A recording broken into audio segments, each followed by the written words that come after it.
سلام دوستانو، زه یم اسمت الله همت او په نن ویډیو کې به تاسو زده کړئ چې څنګه یو غوره کمپیوټر انتخاب کړئ او هغه کوم شیان دي چې یو اصلي کمپیوټر یې باید ولري. دوستانو زه هم یو وخت ستاسو په شان په کمپیوټر نیولو کې چندان بلد نه وم. د کمپیوټر خرڅول دوکان ته ولاړم، دروازې مې وکتل، دوکاندار بیده دی. فکر کوم چې 2-3 میاشتې به شاید یو دانه کمپیوټر هم نو خرڅ کړی. خو خیر دروازه مې وټکول، داخل سوم، دوکاندار هم سترګې خلاصې کړې. فکر به یې کړی وي چې په کتې به یې کوم یا شاید د ګیم یو CD مې دي وړم. غوښتل چې ګراک لاس ورکړي، راوله ورور څه شي په کار دي. ورته ویل یو دانه ښه کمپیوټر مې په کار بالا درته معلوم سم. غوښتل یې چې په ما باندې تر ټولو هغه کمپیوټر چې نه خرڅېدی هغه راونې خرڅ کړي. ډول یو ګړی ودرې، داسې کمپیوټر به درکړم چې په ژوند به یې شکایت ونه کړم. زړه کې شاید ویلي وي چې یوه میاشت کې کار خلاص. شیبه یې راته راواخیست، د رنګ خو ښه مې دی خو په زړه یې نه وم خبر. خیر را مې نیوی، البته په ضمانت چې کور ته مې یوړی. ډېر ښه کار یې کوئ، ټول ګیمونه یې لاډ کولی شول، بیخي ښه کار یې کوئ. یوه هفته خو ښه روان وو، خو کله چې مې فوټوشاپ ور انسټال کړئ کمپیوټر دومره ګرم سو لکه اور او د یخي په رقم جام سو. نه راستتلی نه چپتلی.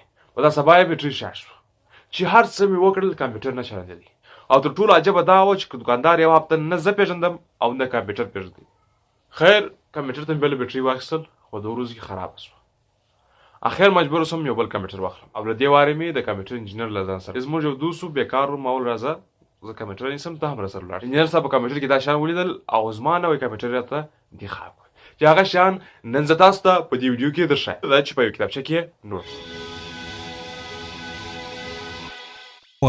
د کمپیوټر ډول انتخاب کړئ. لیپټاپ که ډیسکټاپ دا دواړه یو شان کار کوي، خو د مشکل شاید د برق او اندازې وي.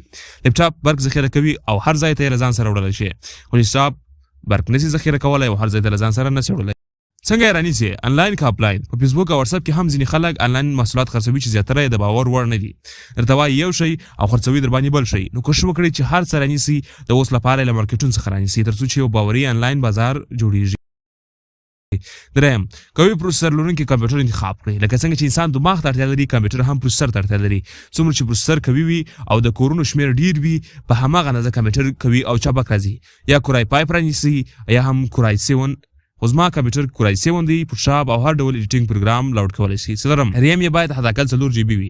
پام چې 2 GB والا رانه نیسئ. هغه داسې دی لکه پنچر موټر د ډیسکټاپ پر مخ چې کوم پروګرامونه دي او همدارنګه انټرنیټ د ټولو په ریم سره مربوط دي.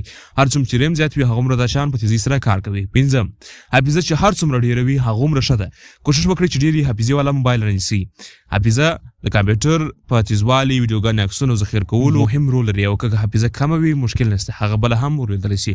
دوستانو دا زموږ ویډیو او دا وی هغه لارې چې تاسو یو غوره کمپیوټر باندې انتخابولی شئ. نو تر دې لارو مه تېرېږئ، دا لارې نوټ کړئ او کله چې بازار ته ولاړ شئ نو د شیانو معلومات حتما کوئ او بیا کمپیوټر رانیسئ. نو دا زموږ ویډیو هیله ده چې خوښ شوی مې وي. که خوښ شوی مې وي لایک ورکړئ او چینل